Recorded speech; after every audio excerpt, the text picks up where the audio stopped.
So as you can see, this is my 5.7, fresh from the local machine shop here. I'll put up some before photos of this block before they cleaned it up. It was terrible, but as you can see, freshly machined. We got brand new pistons in here, brand new connecting rods, obviously.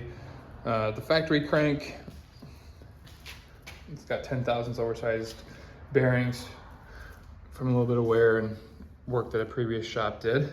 But that's our brand new machine work on the block. Let's jump into the video and get it put together. All right, so the pistons, connecting rods, and crank are obviously installed in the motor now. So we're gonna unbox our Texas Speed cam, and we have all of our Michigan Motorsports timing equipment. What's up, Charlie? We also have a Melling oil pump. I'll put all the part numbers for everything that I'm using up here on the screen. But let's jump into open up the camshaft, see what we got.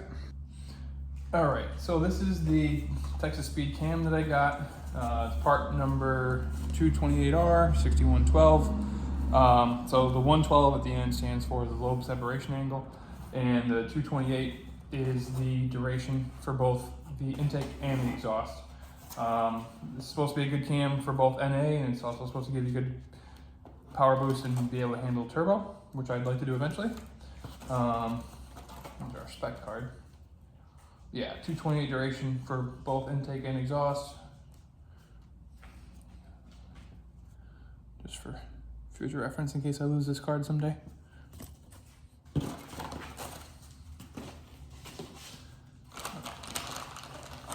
right, so we're gonna toss the cam in. We're gonna put it in initially without any lube. Just make sure that there's no tight spots on any of the cam bearings. Then we'll take it back out, lube it up, and then put it in for the final time. All right, so like I said, first time we put it in, we're not gonna use lube, just to make sure that everything is smooth. It's nice and careful.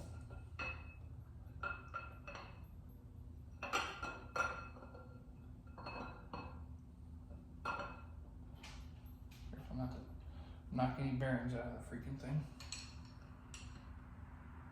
You can, a lot of guys will put bolts in the cam, but some 3/8 stripe extensions works just fine too.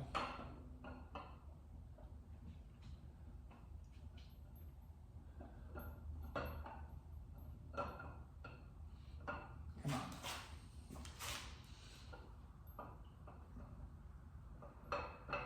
There we go. Yeah, and as you can see, take the extensions out. It's sliding perfectly fine. Insert innuendos here. No issues, no binding. So we're gonna take it out, lube it up, and we'll put it back in. All right, so we got our cam, we got our assembly lube, just like some Permatex engine assembly lube. I've heard good stuff about it. I've never had any issues with it. So let's get the cam lubed up, get it installed. Meant to get some latex gloves for this process, but as you can see, I clearly forgot.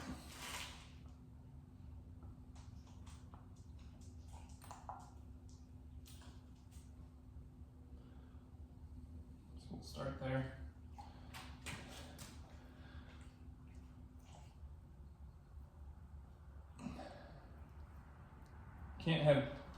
You cannot have too much lubrication on first start.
he's not right now.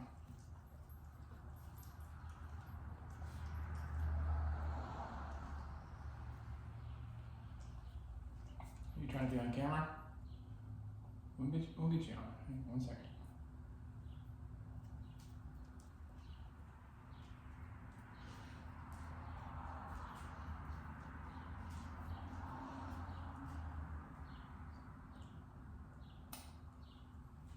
Yeah, you're on camera.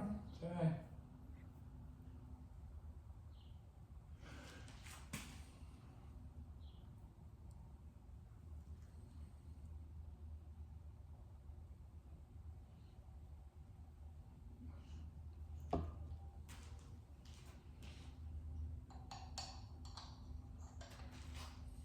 Excuse me, guys.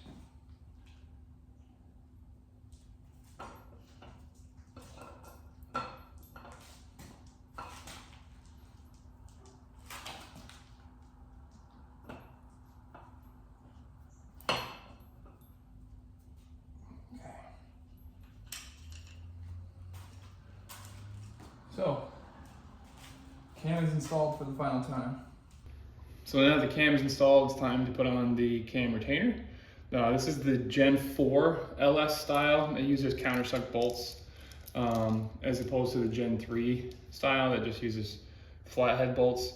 I think the tapered head is a little bit better, kind of locks the retainer plate in a little bit more efficiently, a little bit stronger than the Gen 3 style does. So we're gonna put some Loctite, some thread locker on these bolts, get it installed, and then everything gets torqued down to 18 foot-pounds.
Okay, cam retainer is torqued down.